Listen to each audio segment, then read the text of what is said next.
بقول لك من ريحه ميسي. الحاجات اللي احنا امال كينو ده كنا نقول عليه ايه؟ هو احرف من كينو. حرام عليك والله احرف من كينو. حرام عليك. انت عارف ليه؟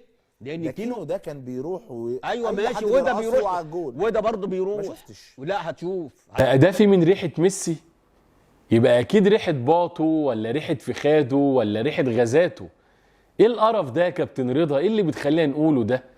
هو ميسي عنده علم بالكلام اللي انت بتقوله ده؟ ولا يبقى انا ظلمتك؟ اكيد انت تقصد احمد عادل ميسي فعلا، الفينا احسن من احمد عادل ميسي فعلا، او مصطفى سعد ميسي فعلا هو افضل من الاتنين. لكن ميسي ايه وهرتلة ايه اللي انت بتقولها دي؟ يا نهار اسود. ده يا راجل انت كمان بتقول ده احسن من كينو.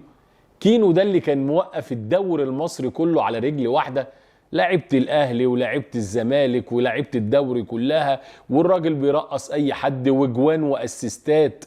تقارنه بواحد 10 مطوشه مع الزمالك جايب جون واحد؟ ده كينو لو سمع الكلام ده ممكن ينتحر من الدور ال15.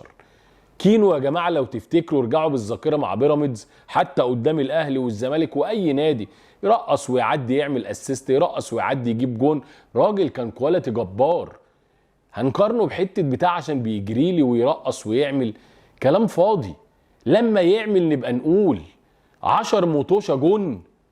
يعني 10 مطوشه جون، هو ده النجم، هو ده الاسطوره، ده اللي من ريحه ميسي.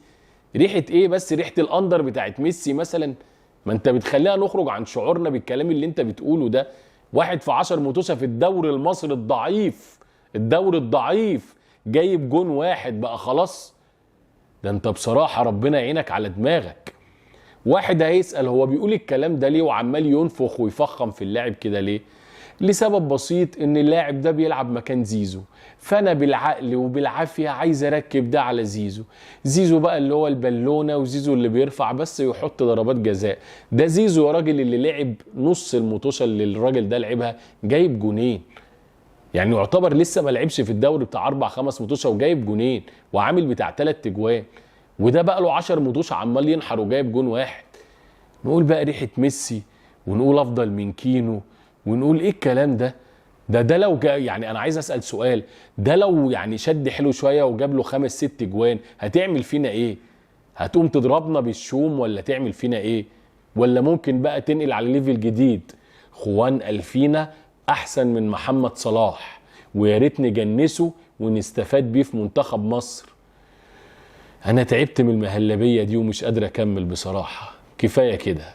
وفي الختام احلى سلام.